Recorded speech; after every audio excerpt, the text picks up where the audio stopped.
அனைவருக்கும், இந்த விழாவை சிறப்பிற்காக வந்திருக்கிற விருந்தினர்களுக்கும் எங்கள் எல்லாருடைய சார்பாக நண்பர்கள் வணக்கத்தை தெரிவித்துக் கொள்கிறேன். தேனாண்டால் ஃபிலிம்ஸ் ராமநாராயணன் சார் 100 படம் முடித்து 101வது படம் சினிமாவில். இது இதனுடைய வேல்யூ என்னன்னு எனக்கும் வாசா இருக்கலாம், அந்த ஜென்ரேஷனால் தெரியும். ஒரு 100 படம், ஒரு டைரக்டர், ஒரு ப்ரொடியூசர், டிஸ்ட்ரிபியூட்டர், தேட்டருன்றது அவ்வளோ சாதாரணம் இல்லை. அது பல பெரிய நிறுவனங்கள்னு விரல் விட்டு எண்ணக்கூடிய நிறுவனங்களில் தேனாண்டால் ஃபிலிம்ஸும் இருக்கிறதுல ஒரு பெரிய பெருமை. அந்த அந்த கம்பெனியில் வேலை செஞ்சதில் எனக்கு ரொம்ப பெரிய ஒரு மகிழ்ச்சியும் ஒரு பெருமையும் இருக்குது அப்படின்றத உங்கள்கிட்ட நான் ஷேர் பண்ணிக்கிறேன். ராமநாதன் சார் இருக்கும்போது முரளி சார் அப்பாவுக்கு உதவியாக இருந்தப்போ காசியில் ஒரு பட ஷூட்டிங் நடந்தது, ஒரு கன்னட பட ரீமேக்கில். அப்போ ராமநாதன் சார் தான் அந்த படத்தை டைரக்ட் பண்ணாங்க.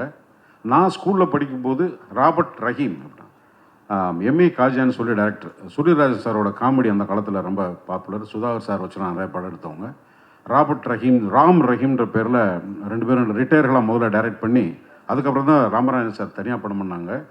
ராமநாதன் சார் வரும்போது இந்த வேலையில்லா திண்டாட்டம்ன்றது அப்போ 80s ரொம்ப பெருசாக இருக்கும். அதுக்கு ஒரு கேப்ஷன் கொடுப்பார், நாம் பெற்ற சுதந்திரம் தேதியில் காலண்டரில் இருக்குது அப்படின்னு சொல்லி. அப்போ அந்த இளைஞர்களை அந்த ஒரு கேப்ஷன் இருக்கும், பட்டம் பரங்கட்டம் சிவப்பு மல்லி, எல்லாமே ஒரு கம்யூனிஸ்ட் பேஸ் படமாக தான் இருக்கும். விஜயகாந்த் சாருக்கு நிறையா அடிப்படையாக பல படங்களை ஹீரோயிசமாக கொண்டு வந்ததில் ராமநாதன் சாருக்கு பெரிய பங்கு இருக்குது. அந்த கம்பெனி, அந்த டைரக்ஷன், அந்த ஸ்கூல் இன்றைய சினிமாவை ரொம்ப முக்கியமாக அந்த மாதிரியான தயாரிப்பு சூழல் உள்ள இயக்குநர்கள் தேவைப்படுறாங்க. இன்றைக்கி ப்ரொடியூசர்ஸ் மாத்திரம் இருந்து பிரயோஜனம் இல்லை, டைரக்டர்ஸ் ரொம்ப முக்கியமாக இருக்காங்க.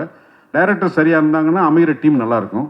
ஸோ அந்த மாதிரி ஒரு நிறுவனத்தில் பியூவா சார் ஸ்கூல்லேருந்து ஒரு பையன் அருண் ரவிச்சந்திரன், தம்பி சுகுமார் கொஞ்சம் எந்திரிங்க, சுகுமார் வாங்க மேடைக்கு வாங்க, உங்களை நான் சொல்லணும்ல, வாங்க மேடைக்கு வாங்க.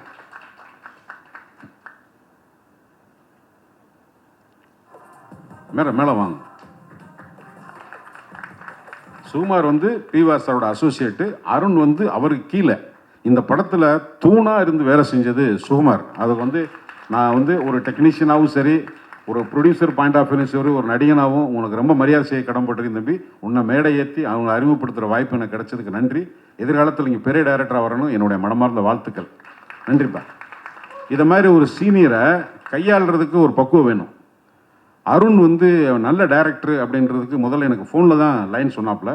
அப்பாவா அப்படின்னோடனே எனக்கு கொஞ்சம் டயர்டே, இன்னைக்கு கவர்மெண்ட்டில் கூட்டி கொண்டு போய் குடும்ப கட்டுப்பாடு பண்ணிட போகிறாங்க, ஏன் நிறையா பிள்ளை பார்க்குறேன்னு, அவ்வளோ பேத்துக்கு அப்பாவை நடிச்சு டயர்டாக இருக்குது அப்படின்ட்டு கதை சொல்லும்போது என்னென்னா, வெறும் 2 விதமான அப்பா தான். ஒன்று, அப்பா செய்கிறதெல்லாம் என்கரேஜ் பண்ணிட்டே இருக்கும், பையன் பண்ணுறத பூரா என்கரேஜ் பண்ணுவார், நீ பண்ணுடா பார்த்துக்கலாம்.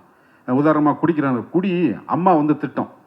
சில அப்பா என்ன பண்ணுவான், இப்போ நல்லா இருப்பானா, உருப்பிடுவானா, நாசமாக போனான்னு அப்பாவே சொல்லுவான். அந்த 2 வகையான அப்பா தான் சினிமாவில் தொன்று தொட்டு இருந்துகிட்டு இருக்காங்க. இந்த 2 அப்பாவை தாண்டி என்ன பண்ண முடியும், என்ன சொல்ல போகும்போது ஹோலாக ஒரு ஃபிலிமில் இந்த கேரக்டர் படம் முடிஞ்சு வரும்போது ஒரு நடிகனா இளவரசி எப்படி ஒரு கதாபாத்திரத்தை தேர்ந்தெடுக்கலான்னா, படம் முடிஞ்சு வெளியே வரும்போது இந்த கேரக்டர் ஒரு சீனாவது ஞாபகம் இருக்குமா, இந்த கேரக்டர் வெளியே வரும்போது இந்த இளவரசி நடித்தார் அந்த கேரக்டர், நான் அவ்வளோதான் நான் யோசிப்பேன். ஏன்னா அதுக்கு மேலே ஒரு படத்தில் ஹீரோயினை தாண்டி, ஒரு காமெடியனை தாண்டி, வில்லனை தாண்டி ஒரு கேரக்டர் ஆர்டிஸ்ட்டுக்கு சீன் கிடைக்கிறது, கேரக்டர் கிடைக்கிற கஷ்டம். பட் இந்த படத்தை ஒதுக்க முடியல.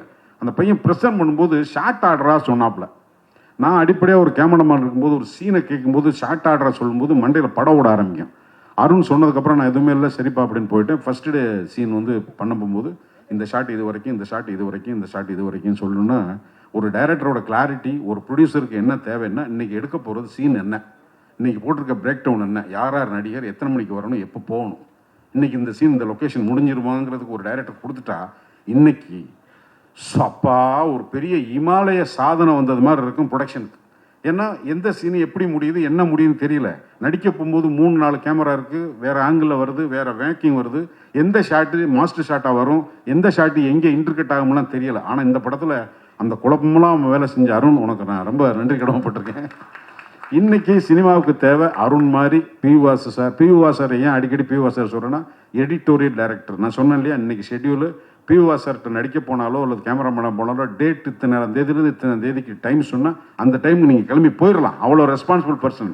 ஒரு ஸ்கூல். வாசு சாருங்கிறது பாரதி ராஜா மாதிரி, மணிரத்னம் மாதிரி, வாசு சாருங்கிறது ஒரு பிராண்ட்னா எடிட்டோரியல் டைரக்டர், டிசிப்ளின் டைரக்டர். அதுக்கு எனக்கு தெரிஞ்சு அவருடைய இடத்தை ஃபில்லப் பண்ணுறதுக்கு இந்த தலைமுறை டைரக்டருக்கு வாய்ப்பு கிடைச்சா அவன் மிகப்பெரிய அதிர்ஷ்டசாலி. அத்தனை ஹீரோஸோட ஒர்க் பண்ணியிருக்காரு, அத்தனை நிறுவனோட வேலை செஞ்சுருக்காரு. ஒரு டைரக்டர் அவ்வளோ நாள் ஜேர்னி பண்ணுறதெல்லாம் அவ்வளோ சாதாரணமாக கிடையாது. வாஸ் சார், உங்களுடைய பிளெஸிங்ஸ் இந்த பசங்களுக்கு இருக்கிறது எப்போவுமே ரொம்ப நன்றி சார். இந்த படத்தில் இப்போ நடிக்கும்போது வந்து தம்பி ஹரிபாஸ்கர் ஃபஸ்ட் டே வந்து எனக்கு அவர் பெரிய யூடியூப்பில், நமக்கு வந்து யூடியூப்பு இன்ஸ்டாலாம் வந்து இப்போ தான் நான் பார்க்க ஆரம்பிக்கிறேன். அதுக்கு முன்னாடி எனக்கு பெரிய அறிமுகம் இல்லை. அது சினிமாக்காரங்கிற திமிரில் இல்லை, அது மேலே நமக்கு எலக்ட்ரானிக் இதில் வந்து மேக்ஸிமம் வாட்ஸ்அப்பு இல்லைன்னா ஏதாவது படங்கள் சினிமா பார்த்த விமர்சனத்தோடு அதிகமாக பார்த்ததில்லை. பட் ஹரிபாஸ்கர் அதில் பேசுகிறாருன்னா யூடியூபர்ஸோட நிறைய பேரோட நடிச்சிருக்கேன். அவங்க என்னென்னா அவங்க ஸ்டார்ட் கேமரா அவங்களே பேசிடுவாங்க. அவங்களுக்கு எங்கே ரியாக்ஷனை சேஞ்ச் பண்ணுறது எதுவும் வராது. ஏன்னா அவங்களுக்கு ஒரு லைவாக அவங்க பேசி பழகிடுவாங்க. எந்த இடத்துல என்ன மாடுலேஷன் வரணும், இந்த மாடுலேஷன் இப்படி கட் பண்ணலாம், எந்த இடத்துல பாஸ் விடணும், இந்த கண்டிஷன்லாம் யூடியூபராக இருக்கும்போது தெரியாது. ஏன்னா அவங்க பேசிடுவாங்க. ஆனால் சினிமாவுக்கு வரும்போது ஒரு டைரக்டரோட கட்டுப்பாட்டில் இந்த வசனத்தை இப்படி பேசணும், இந்த இடத்துல நீ பிரேக் பண்ணு, அவங்க அந்த இடத்துல பேசுவாங்க. அவங்க பேசும்போது நீ சும்மா நின்றக்கூடாது, உன் கை எங்கே இருக்கணும், கால் எங்கே இருக்கணும், இவ்வளோ இன்ஸ்ட்ரக்ஷன் வரும்போது கன்ஃபியூஸ் ஆகிடும். சினிமாவில் ஆக்டிங்க்கும் யூடியூப்பர் தனியாக பண்ணுறதுக்குமான வித்தியாசம். அதாவது சினிமாவில் இருக்க போகிற அறிவாளி அவங்க கம்மின்றக்காக சொல்லவில்லை, அந்த பயிற்சி, நடிப்பு பயிற்சி. ஹரிபாஸ்கர் வரும்போது சின்ன சின்ன ரியாக்ஷன்ஸ் வந்து ஃபஸ்ட் டே அப்சர்வ் பண்ணும்போது டக்குன்னு நீங்கள் ட்ரெய்லர் பார்த்துருப்பீங்க. அப்புறமா தான் நான் தம்பிகிட்ட பேச ஆரம்பித்தேன். எனக்கு அந்த பாயிண்ட்டை பேசும்போது எனக்கு என்னென்னா, எனக்கு கலாணி படத்தில் விமல்கிட்ட நான் இப்போ ஒர்க் பண்ணும்போது எனக்கு ஒரு சின்ன இன்டிமெசி இருந்துகிட்டே இருக்கும். அந்த பாயிண்ட்டை அவனை திட்டுறது மாதிரி இருக்கும், ஆனால் அந்த ஒரு சின்ன பாசம் ஒன்று நம்ம நடிச்சுக்கிட்டு தான் இருப்போம். நடிக்கிறதை தாண்டி ஒரு ப்ளூடூத் மாதிரி உள்ளார போய் ஒரு கம்பியிலா தந்தியில் ஒரு கனெக்ஷன் இருந்துகிட்டே இருக்கும் அந்த கேரக்டரோட. அது மாதிரி ஹரிபாஸ்கர்ட்ட எனக்கு ஒரு நல்ல ஒரு கனெக்ட் இருந்தது. என்னோட திருமதி உமா மகின்னு சொல்லி வந்தாங்க. ஒரு ஃபேமிலி அப்படின்னா என்னென்னா, வழக்கம் போல் அப்பா சொன்னாலே திட்டுறப்பான்னு, இதில் வந்து ஒரு காமெடியாக போயிட்டே இருக்க படத்தில் அப்பா திட்டிக்கிட்டே இருக்கும்போது டக்குன்னு ஒரு சீனில் வந்து அப்பா என்ன பண்ணுவார், அம்மா கோச்சிட்டு அம்மாவுக்கு மகனுக்கு சண்டை வந்துடுது, பேச மாட்டாங்க. இப்போ அம்மாவும் மகனையும் சமாதானப்படுத்துறதுக்கு எப்போவுமே அப்பா மகனை திட்டுற அப்பா மகனை கூப்பிட்டு சமாதானப்படுத்தணும். அம்மாவுக்கு மகனுக்கு சண்டை, அப்பா கூப்பிட்டு எப்போவுமே மகனை கரிச்சு கூட்டுற அப்பன் மகனை சமாதானப்படுத்தி அம்மாட்ட போய் பேசுகிறா அப்படின்னு சொல்லணும். அது சீனை சொல்ல முடியாது, படத்தில் பாருங்கள். அந்த சீனுக்கு நான் சொன்னதுக்கப்புறம் கீழே இறங்கி போயிடுவார். அந்த சீனில் நான் இல்லை, டப்பிங்கில் பார்க்குறேன். போய் அம்மாவும் மகனும் பார்க்குற சீனு நான் நடிகை. அந்த படத்தில் நான் தான் சொல்லி கீழே அனுப்பிச்சிருக்கேன். போய் அம்மாட்ட மகன் பேசுகிற சீனு, மேடம் நீங்களும் சரி ஹரி, ரொம்ப எக்ஸ்ட்ராடியான எமோஷன் இருந்துச்சு தம்பி. எனக்கு ரொம்ப கண்கலங்கி நான் ஒரு மாதிரி திருப்பி போட்டு பார்த்தேன். அது நிச்சயமாக ஆடியன்ஸை வந்து ரொம்ப டச் பண்ணணும்னு நினைக்கிறேன். வாழ்த்துக்கள். அது ரொம்ப நல்லா இருந்தது. உமா திரும்பி நல்ல எனக்கு வந்து ஒரு 2-3 படங்களில் நடித்த எனக்கு ஒய்ஃபாக நடித்தவங்க ரொம்ப என்ன சொல்கிறது, அந்த கேரக்டர் வந்து அவ்வளோ அழகாக உட்காரும். அதில் வந்து திருமதி உமா அவங்களோட ஒர்க் பண்ணும்போது நல்ல ஒரு இன்டிமசி இருந்தது. அதே மாதிரி மகிமா நீயும் நல்லபடியாக வரணும். வாழ்த்துக்கள் மேடம். ஒரு தமிழ் மொழி பேச தெரிஞ்ச ஒரு மேற்கத்திய அழகி லாஸ்லியா. ஒரு மேற்கத்திய அழகி. பிக் பாஸ் வரும்போது நமக்கு கொஞ்சம் உப்புன மாதிரி இருந்தாங்க. வேற ஒரு இதர் இருந்தது.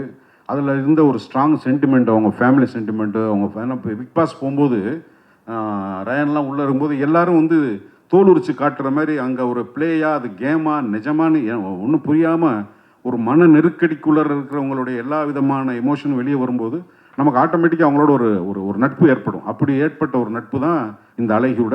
எங்களோட காம்பினேஷன் கம்மி. ஆனால் அதில் என்னென்னா, ஒருத்தனை சந்தேகிச்சுட்டே இருக்கணும், ஒருத்தனோட வெறுப்பில் இருக்கணும், டக்குன்னு லவ் பண்ணணும், அவனுடைய ஒவ்வொரு ஆக்டிவிட்டியும் வரணும். அது மாதிரி ஒரு சின்ன காம்ப்ளிகேட்டடான பெர்ஃபார்மன்ஸ் ஓரியன்டட் ரொம்ப என்ஜாய் பண்ணியிருக்காங்க. வாழ்த்துக்கள் லஸ்லியா, நல்லா இருக்கணும். வாழ்க்கை. அதுக்கப்புறம் அந்த அமுல் பேபி டப்பாவில் ஒரு பையனை கூட்டி அப்படின்ட்டு அது மாதிரி ஒரு பையனை கூட்டி கொண்டு அந்த பையன் தான் மியூசிக் போட்டிருக்காரு படத்துக்கு அப்படின்றாங்க. சினிமாவில் இளமை வருது, குழந்தைகள்லாம் வந்துருச்சு மியூசிக் டேரக்டராக. பார்க்குறக்கு இன்னும் 15 வயசு 16 வயசு தாண்டலை. எப்படி நீங்கள் ரீரிகார்டிங் பண்ணியிருக்கீங்கன்னு எனக்கு தெரியலையா? பாட்டு எல்லோரும் போட்டுறீங்க. இந்த படம் உங்களுக்கு நிச்சயமாக ஒரு சேலஞ்ச். ஏன்னா உங்கள் ஏஜுக்கு, உங்களுடைய என்ஜினியரிங் மென்டாலிட்டிக்கும், உங்களுடைய சவுண்ட் ஸ்கீமுக்கும் இது டோட்டலாக ஒரு எமோஷனல் பேஸில் இருக்கும். ஸோ எப்படி பண்ணியிருக்கீங்க சேலஞ்ச் டு யூ. என்னோட மனமார்ந்த வாழ்த்துக்கள். உங்களுக்கு நல்லா இருக்கணும்னு சொல்லி நான் காமெடி என்ன ஐயா கூட ஒரே ஒரு சீன் தான் நடித்தேன். ரொம்ப நல்லா நடித்தார். அது படத்தோட கேமராமேன் குலோத்துங்கன். இப்போ எல்லோரும் என்னென்னா எல்லா ப்ரெஷரும் கொண்டாந்து கேமராமேனாக தான் போடுவாங்க. ஆனால் நீங்கள் கூட அதில் உள்ள விதிவுக்கு இல்லை. மொத்த ப்ரெஷரும் கொண்டு போது கேமராமேன் தலையில் போட்டுடணும். குலோத்துங்கன் வந்து மூச்சு கூட ரெடி